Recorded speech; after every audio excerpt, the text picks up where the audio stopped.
तो जिसे अल्लाह ने गौस बनाया, जिसे अल्लाह ने ख्वाजा बनाया, जिसे अल्लाह ने आला हज़रत बनाया, जिसे अल्लाह ने निज़ामुद्दीन बनाया, अरे छोड़ो जिसे अल्लाह ने ताजुद्दीन बनाया, क्या हमारे मानने ना मानने से इनके मर्तबे में कोई कमी आएगी?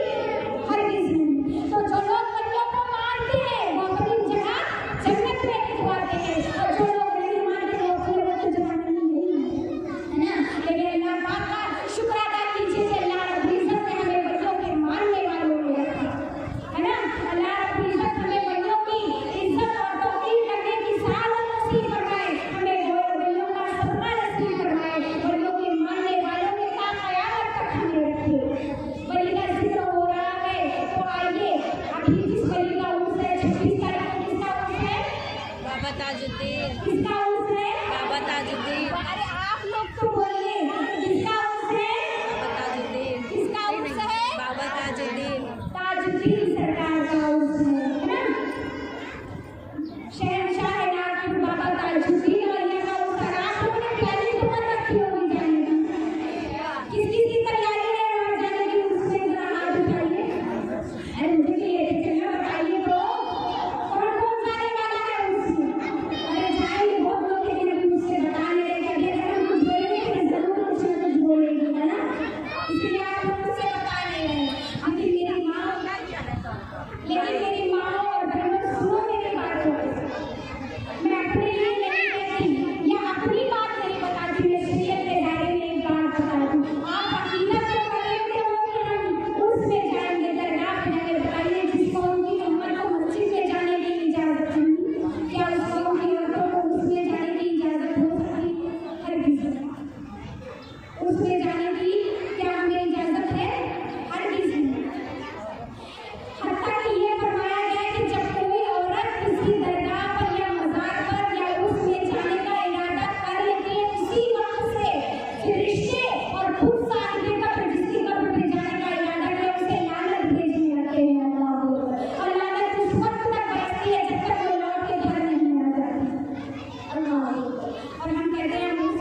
के नाम पर हमने इस मिट्टी को सजाया। इमाम अली मकाम हुसैन की बारगाह में आप लोग हर साल इमाम हुसैन की शहादतों को सुनते हैं ना। आप 10 रोज इमाम हुसैन की शहादत बाकी शोहदाए करबला की शहादतों को आप सुनते हैं। आप लोगों ने इस बार भी इमाम हुसैन और बाकी शोहदाओं की शहादतों को सुना है और बखूबी हजरत ने बयान किया है। हम हर कोई इमाम हुसैन की शहादत के बारे में जानते हैं। आइए मैं आपको करबला के बाद क्या हुआ उसके बारे में आप लोगों को बताती हूँ।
सुना देती है।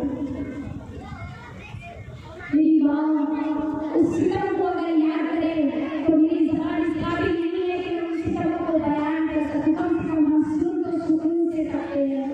ये किसी और का जिक्र नहीं, इसलिए ज़ातियों का जिक्र होगा। गौर कीजिए उन पर कितने जुल्म हैं। उन यजीदों ने, वो यजीदी कुत्ते, जब वो सही ज़ातियाँ बाहर आई, वो लोग अपने घोड़ों से उतरे और जाकर उनके हाथों में हथेलियाँ लगा दी। जिस सही ज़ाती की हथेलियों को कभी खुले आसमान में नहीं देखा, उन जालिमों ने उसमें हथेलियाँ लगा दी, पैर में बेड़ियाँ डाल दी। अब मेरी माँ जो अभी जो ज़ैनुल आबिदीन बीमार थे, उन्हें भी नहीं छोड़ा, उनके पैरों में भी बेड़ियाँ लगा दी, उन्हें भी हथेलियाँ लगा दी। इतने से ही उनका पेट नहीं भरा और इधर लाशों पर घोड़े दौड़ाए जा रहे हैं। लाशों पर एक एक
फूफी जान जब मैं विद्याशु के पास आई और आकर कहा बाबा जान आप बताइए आप कहाँ है, मुझे आपके सीने पर सर रखकर सुना है।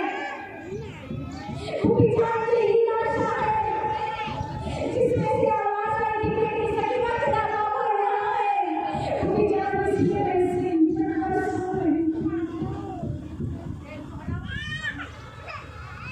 सकीना सकीना ने सकीना ज़ैनब ने हज़रत सकीना को सीने से लगाया कहा बेटी मैं तेरे बाप की बहन हूँ आ मेरे सीने से लगकर सो जा। सकीना ज़ैनब ने उस वक्त वो किरदार निभाया कभी वो बाप बनकर दिखाई कभी वो भाई बनकर। सकीना ज़ैनब के किरदार को बहुत बुलंद बताया गया। सकीना ज़ैनब अपने सब्र और रज़ा के पैकर को थामे बच्चों की जनाज़े हुई भाई का जनाज़ा हुई भाइयों के बच्चों का, लेकिन उसने अपने सब्र और रज़ा के दामन को थामा ताकि सबको उन्हें संभालना। हज़रत सकीना को सीने से लगाया सुला दिया जाकर उन जगह लिखा दिया जहाँ उसके लिए साथियाँ रेत में बैठी हुई। सकीना सो गई। फिर ज़ैनब ने पहरा देना शुरू कर दिया। सैयदा ज़ैनब भी पहरा दे रही थी कि जब रात आधी हुई सैयदा ज़ैनब को कोई आता हुआ नजर आया।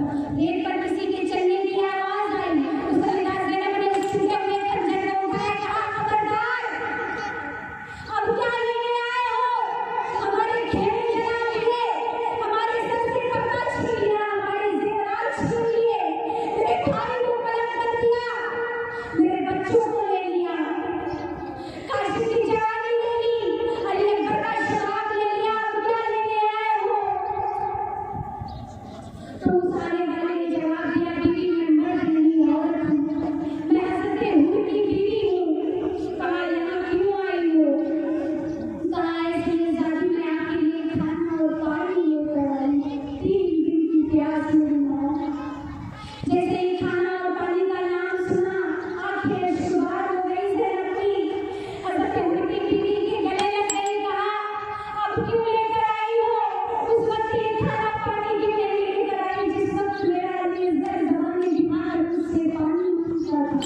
उस वक्त इस खाना और पानी को क्यों नहीं लेकर आई जब मेरे अनु मोहम्मद बाहर से दौड़ कर आके कहते हैं ये खुदा कहाँ ए हुर की बीवी ये खाना पानी उस वक्त क्यों नहीं आई जब मेरा अब्बास मेरे कुरान पर पानी लेके गया था जहाँ मुझे अभी पानी और खाने की जरूरत नहीं।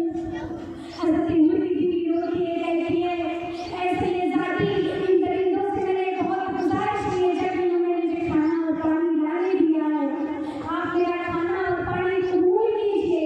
आपको आपकी वालिदा हज़रत फातिमा की ज़हरा का वास्ता। जैसे ही माँ का वास्ता सुना ज़ैनब हज़रत हुर की बीवी को उस जगह ले गई जहाँ पर वो सैयदादियाँ बैठी हुई थी। सैयदादियों ने पानी को देखा।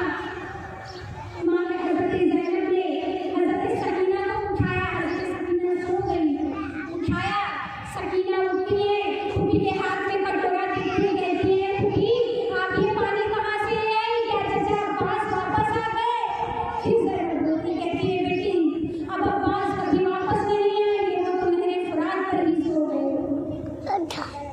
फिर सकीना की तरफ प्याला बढ़ाया, सकीना के हाथ में वो पानी के प्याले को दिया तो सकीना पूछती है फूफी आप लोगों ने पानी पी लिया, आप मुझे पानी पिलाती हैं क्या फूफी आप सब लोगों ने पानी पी लिया। हज़रत सकीना कहती हैं हज़रत ज़ैनब कहती है अरे सकीना नाना जान का फरमान है कि घर में जो सबसे छोटा है पहले उसे खाने और पीने के लिए दिया जाए। इतना सुनती है सकीना उस कटोरे को उठाती है और दौड़ने लगती है अपनी आंसू की तरफ। ज़ैनब दौड़कर सकीना को पकड़ती है। सकीना कहाँ जाती हो, कहाँ फूफी अभी ना आपने कहा कि आपने जो सबसे छोटा हो पहले उसे पीने के लिए खाने के लिए दिया जाए। फूफी आप भूल गई सबसे छोटी सकीना नहीं सबसे छोटा अली असगर है। मेरी फूफी सबसे छोटा अली असगर है, उसे अली असगर को पानी पिला रहा थी।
तो बना दिया गया और ऊँट की नकेल को उनके हाथ में थमा दिया गया। वो ज़ैनुल आबिदीन जो चल नहीं सकते थे, उनके हाथ में वो ऊँट की नकेल पकड़ा दी गई, गले में भारी तोप है। अब सैयदा ज़ैनब देखती है कि काफिला यहाँ से रवाना होने वाला है, एक बार फिर भाई और भतीजों की और बच्चों की उन लाशों की तरफ देखती है जो कटी कटी पड़ी हुई।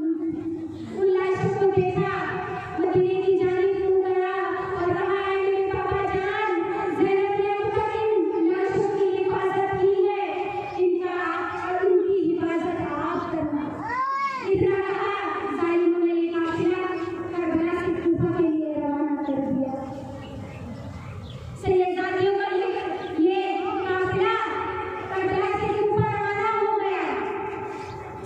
यहाँ सैयदादी और सैयदादों की लाश उन लोगों ने अपने उनके जो मक़तूलीन थे, यजीद ने अपने मक़तूलीन को नमाज़े जनाज़ा भी दी, उन्हें दफन भी किया, लेकिन हुसैनी काफिलों के जनाज़ों को ऐसे ही छोड़ दिया कि उन्हें दरिंदे खाए, उन्हें चील खाए, उन्हें कौवा खाए, उनके जनाज़े को ऐसे ही छोड़ दिया। लेकिन मेरी माँ नहरे फुरात के किनारे एक गाँव था। उस गाँव के लोग इमाम हुसैन से मोहब्बत करने वाले थे, क्योंकि हज़रत अली ने बहुत साल उस गाँव में, हज़रत अली ने कूफा में बहुत साल हुकूमत की थी, इसलिए वहाँ के लोग इमाम हुसैन को पहचानते थे। मेरी जानी का वजह दीजिए। इमाम हुसैन के चाहने वाले थे वो लोगों ने जब सुना कि हुसैनी काफिले को शहीद कर दिया गया, हुसैन को और उसके घरवालों को शहीद कर दिया गया और उनके जनाजे रेतों में पड़े हुए हैं, बेटे को वहाँ पड़े हुए लोग आए, उन्होंने जिन जिन लाशों को पहचाना उन्हें दफन कर दिया, नमाज़े जनाजा पढ़ाई और जिन लाशों की शनाख्त हुई, यानी कुछ शर्तें थे ही नहीं, जिनकी शनाख्त हुई उन्हें दफन कर दिया गया। हज़रत हूर के घरवाले आए, वो लोग हज़रत हूर के जनाजे को ले गए और हज़रत जब अली असगर चूंकि छोटे थे, 6 माह के थे, उनकी शनाख्त हुई, अली अकबर की शनाख्त हुई और इमाम हुसैन के जनाजे की जब शनाख्त हुई तो उनको दफन करने का तरीका ये था कि हज़रत इमाम अली मकाम को लिटाने के बाद सीने पर इमाम अली असगर को लिटाया। इमाम अली असगर को सीने पर इमाम हुसैन के रखकर दफन किया और पैखाने में अली अकबर को दफन किया। आज भी अगर कोई करबला जाए तो वहाँ बहुत बड़ी मजार नजर आएगी। आज भी मेरा इमाम अपने बेटे को सीने से लगाए दुनिया का बाप मर जाए तो बेटे यतीम हो जाते हैं, लेकिन वो हुसैन आज भी अपने बेटे को अपने सीने से लगाए अपने कब्र में आराम करना। अली अकबर की कब्र तो अलग थोड़ी होगी, लेकिन उन्हें हज़रत इमाम अली मकाम के कदमों में ही जलाना चाहिए। अब ये काफिला करबला से कूफा रवाना हो गया और वो जो सरों का काफिला था जो कल ही निकल गया था शाम को, वो सरों का काफिला जब कूफा पहुंचा था उस वक्त गवर्नर हाउस का दरवाजा बंद हो गया और उन लोगों ने सर क्यों काटे थे? इसी गर्ज से काटे थे ना कि हमें इनाम मिलेगा, यजीद के दरबार में हमें इनाम मिलेगा, इसीलिए वो लोग सर को नेज़े पर लेकर गए थे। उन्होंने जब गवर्नर हाउस का दरवाजा बंद हो गया तो जो लोग उस सरों को लेकर गए थे, उन्होंने जिसके पास जो सर था उन लोगों ने उन सरों को अपने घरों में रख दिया, उन सरों को अपने घर में रख लिया और खौलिया में एक बड़बड़ था जिसके पास इमाम अली मकाम का सर था। जब वो खौलिया अपने घर पहुंचते उसकी बीवी पूछती है कहाँ गया था? कहता है मैं करबला में जंग कर रहा और तेरे लिए एक तोहफा लेकर आया हूं। क्योंकि उसकी बीवी इमाम हुसैन से और अहले बैत से मोहब्बत करने वाली थी, इसीलिए उसने पूछा बता क्या इनाम लेकर आया है? कहा मैं इमाम हुसैन का सर लेकर आया हूं। उसकी बीवी रोने लगी, कहा जालिम तुम लोगों ने खत भी दिया और मेरे घर में इमाम अली मकाम का सर लेकर आया है, तू किस तरीके से बख्शा जाएगा? मुझ पर हराम है कि मैं तेरे किस्मत कराऊं, सुबह होते ही मैं तेरे घर से निकल जाऊंगी। खौली सो गया, उनकी बीवी गई उस कमरे में जहाँ पर इमाम हुसैन का सर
जिन होठों को तू छड़ी लगाता है, जिन होठों को तू मारता है, मेरे मुस्तफा जाने रहमत को एक बार नहीं बल्कि कई बार इन होठों को बोसा देते हुए देखा है। बेशक सुभान अल्लाह। आज इन होठों पर छड़ी मारता है, कयामत में क्या मुंह दिखाएगा? वो इब्लीस याद कहता है अगर तू भूखा ना होता तो तुझे नहीं कत्ल कर देता। ज़ैद बिन अरकम खड़े हुए कहा इब्लीस याद और उसके कुत्तों सुनो, तुम इमाम हुसैन के काफिलों को तुमने शहीद कर दिया, उनके घर वालों को बेपर्दा कर दिया, इन्होंने तो शहादत का जाम दिया है, लेकिन अल्लाह तुम्हें कल ऐसी मौत देगा जिसका अंदाजा भी तुम्हें नहीं है। इतना कहकर वो वहां से चले गए। अब उसने हज़रत ज़ैनब को देखा, कहा ये कौन है? किसी ने कहा ये इमाम हुसैन की बहन ज़ैनब है। कहा ज़ैनब देखा, खालिद कहता है ज़ैनब देखा, अल्लाह हम सच्चों के साथ था, तेरे भाई का क्या हश्र हो गया। ज़ैनब कहती है जालिम, तू क्या मेरे भाई से मुकाबला करेगा? उसकी शहादत तो अल्लाह ने पहले ही लिख दी थी, उसने तो शहादत का जाम नोश किया है, कल तू कुत्तों की मौत मरेगा। तुझे अल्लाह वो मौत देगा कि जिसका अंदाजा आज तुम लगा नहीं सकते। फिर हज़रत ज़ैनब आबिदीन की तरफ बढ़ा, कहा इसे क्यों छोड़ दिया? किसी ने कहा सरकार ये छोटा है और ये बीमार था इसलिए हमने इसे छोड़ दिया। कहा इसे भी छोड़ दिया। जैसे ही ज़ैनब ने इमाम ज़ैनुल आबिदीन के कत्ल की बात सुनी, छपट कर फूटी और अपने भतीजे को गले से लगा लिया। कहा बस मेरे भाई की ये आखिरी निशानी है, अगर तूने इसे छुआ तो तुझे हमसे ये ज़ालियों को भी कत्ल करना होगा। उसके बाद तुझे ज़ैन को कत्ल करना। मौजूद साहब बहरहाल बहुत लंबी तकरीर की हज़रत ज़ैनब ने, हज़रत ज़ैनुल आबिदीन ने बहुत लंबा खुतबा दिया। उसके बाद कई दिनों तक उन्हें इब्लीस याद के कैद खाने में कैद कर दिया गया। उनसे ये ज़ालिम को कई दिनों तक हम कहते हैं 3 दिन का करबला है, नहीं 3 दिन का करबला नहीं। मौलिकीन ने फरमाया है कि कम अज कम बताया जा रहा है कि 200 दिन, और एक रिवायत में है कि 245 दिन तक इन बीवियों पर जुल्म हो गए। एक बात होती है कि मरने वाला मर जाता, लेकिन जो पीछे छोड़ जाता उसके हाथ कौन गया? उन्होंने तो शहादत का जाम नोश कर लिया, लेकिन इनकी तो हर लम्हा मौत थी। उन पर बहुत जुल्म किए गए। कैद खाने पर 40 दिन तक इन्हें यहाँ इब्लीस याद के दरबार में कैद रखा गया। फिर उसके बाद 40 दिन के बाद यजीद का खत आया इब्लीस याद को कि उस काफिले को दमिश्क रवाना कर दिया गया। अब इस काफिले को सुबह होते ही दमिश्क रवाना कर दिया गया। 5,000 के पास आलात के साथ ये काफिला दमिश्क रवाना हो गया। और कहा जाता है मैं अपनी गुफ्तगू को समेटती चली जा रही हूँ, वक्त में मेरी गुंजाइश नहीं है, सुनिएगा गौर से कि वो काफिला जब कूफा से दमिश्क के लिए रवाना हुआ, इब्लीस याद के दरबार में जाने के लिए रवाना हुआ, तो उस काफिले के सफर करते वक्त जहाँ कहीं भी बड़ा शहर होता, हर जगह उस काफिले को घुमाया गया। बीवियों की बेपत्नी की गई, उन पर बहुत जुल्म सितम किए गए उस रास्ते। जब काफिला घूमते घुमाते कई जगह पड़ाव लेते दमिश्क के करीब पहुंचा तो एक गिरजाघर था। रात हो चुकी थी। काफिले वालों ने सोचा कि काफिले को पड़ाव देते हैं, रात बहुत गुजर चुकी थी। उन्होंने एक गिरजाघर देखा। आज भी अगर कोई करबला के लिए अल्लाह किसी को तौफीक दे या हमारे नसीब अल्लाह रोशन करे, अगर हम जाएं तो जरूर देखना, मुल्क शाम के रास्ते में आज भी वो गिरजाघर मौजूद है। आज वो मस्जिद बना दी गई है, लेकिन वो पहले गिरजाघर था। रात के वक्त ये काफिला उस गिरजाघर के पास रुका। उस गिरजाघर का राही बाहर आया, उसने देखा कि एक काफिला है, उन काफिले में नेज़ों पर सरों को लटकाए हुए हैं, सरों को लगाया हुआ है, और बहुत सी औरतें हैं जिन्हें आपस में बांधा हुआ है। वो बेपर्दा है। उस राही ने पूछा, ऐ लोगों, ये काफिला कहाँ का है? तो मूर्तियों ने कहा ये काफिला कूफा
किया, जुल्फों को संवारा, चेहरे को साफ किया, खुशबुएं लगाई और रात भर उस चेहरे की जियारत करता रहा। सुभान अल्लाह, सुभान अल्लाह।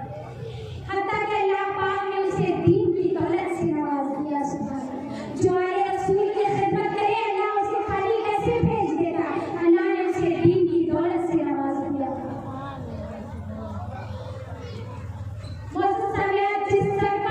जिस सर को उसने जिस पत्थर पर रखा था, उस पत्थर पर खून, हर तरफ खून फैल चुका था। इमाम अली मकाम के सर का खून उस पत्थर पर लग चुका था।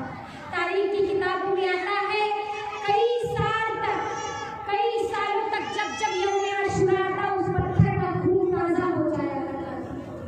आज अगर हम कभी गए तो देखना जरूर, उस गिरजाघर को मस्जिद बनाया, लेकिन आज भी उस मस्जिद में वो पत्थर मौजूद है जिस पर आज भी इमाम हुसैन के खून के असर दिखाई देते हैं। सुभान अल्लाह। हम कहते हैं इमाम हुसैन का चर्चा क्यों है, किसी की शहादत का इतना चर्चा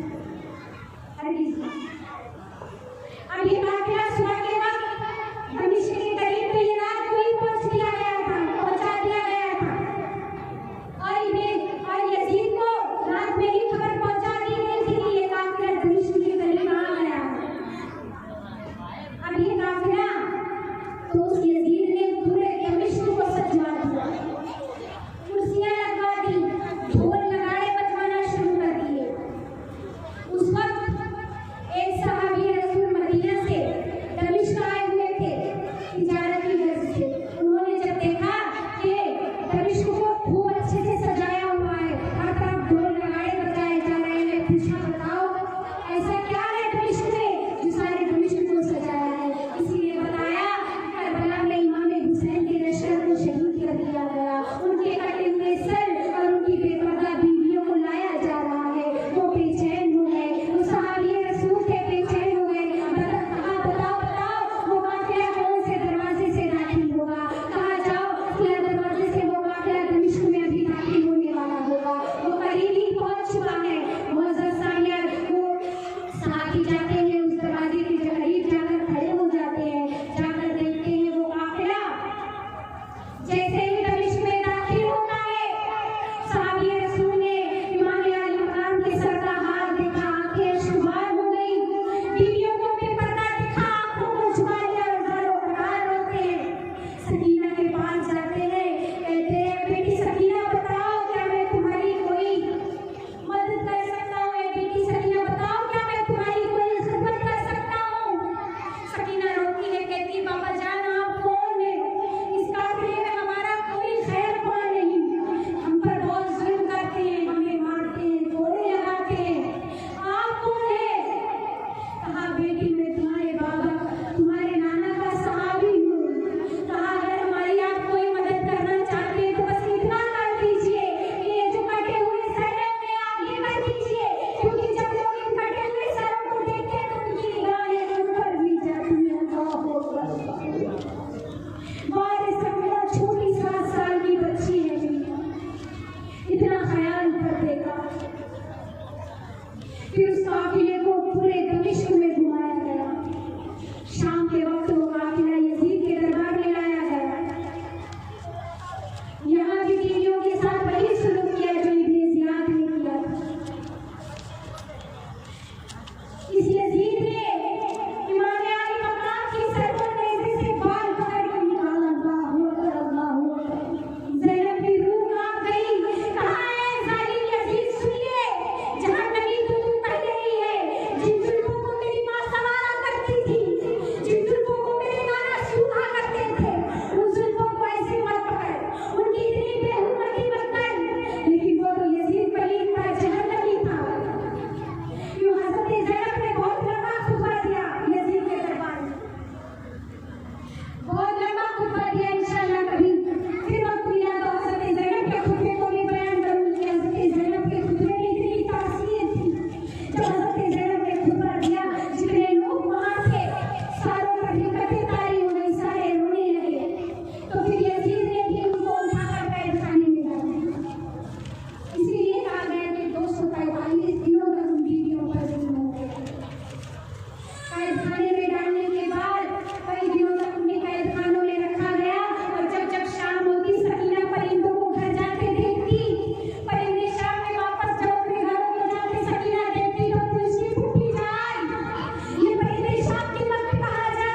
फूफी जान हम घर पहुंच जाए। फिर सैयदा ज़ैनब ने सकीना को चुप कराया, गले से लगाया। कई रातें उन्हें कैदखानों में रखा गया। मुअर्रिखीन में लिखा है कि उनके जिस्म में गोश्त नहीं बचा था, हड्डियां नजर आने लगी। भूख इतनी, न ढंग से खाना दिया जाता, न पहनने को दिया जाता, और कैदी बनाए हुए थे। अब यजीद के दरबार से उन्हें मदीना की जानिब रवाना किया गया और उस काफिले का सरदार नुमान बिन बशीर को बना दिया गया। हज़रत नुमान बिन बशीर को उस काफिले का सालार बना दिया गया। काफिला यजीद के दरबार से मदीना जा रहा था उस वक्त। और जब ये काफिला मदीना के लिए रवाना हुआ, दमिश्क से बाहर निकला। दमिश्क से बाहर निकलने के बाद हज़रत नुमान बिन बशीर अपने घोड़े से उतरे, हज़रत ज़ैनुल आबिदीन के पास आकर खड़े हो गए। कहा, ऐसे यज़ादे बताइए, मैंने आप पर बहुत जुल्म होते देखा है। ऐसे यज़ादे, लेकिन मेरी सिपा सालारी में आप पर कोई जुल्म नहीं होने दूंगा। बताइए मैं आपको किस तरीके से मदीने पहुंचाऊंगा, बताइए मैं आपकी क्या खिदमत कर सकता हूँ। उन्होंने सारे कैदियों के हाथ से उन रस्सियों को खोल दिया, उनकी बेड़ियों को खोल दिया, और जो नेज़ों पर सर थे, हज़रत नुमान बिन बशीर ने उन सरों को निकालकर बीवियों में हाथों में थमा दिया। सुभान अल्लाह। ये आले रसूल से मोहब्बत करने वालों का हाल था। फिर कहा, ऐसे बताइए कि आपको किस तरीके से मदीने ले जाया जाए। सैयदादियों ने कहा, नहीं, हम यहाँ से सीधा मदीना नहीं जाएंगे, हमें पहले करबला ले चलो। वहाँ हमने अपने प्यारों के जनाज़ों को बेगों को कफन छोड़ आए थे। मुझे देखना है उन जनाज़ों का क्या हुआ, उन्हें दफन किया गया या उन्हें हैवान खा गए। मुझे करबला चलना है। खैर फैसला हुआ कि ये काफिला करबला जाएगा। ये काफिला फिर मुल्के शाम से करबला की ओर मोड़ दिया गया। मेरी माँ, गौर करना, आज हम अपने मईके जाते हैं ना, तो हमें भी आज भी हमारा वो बचपन याद आता है कि हम खुला जगह खेलते थे, खुला जगह खेलते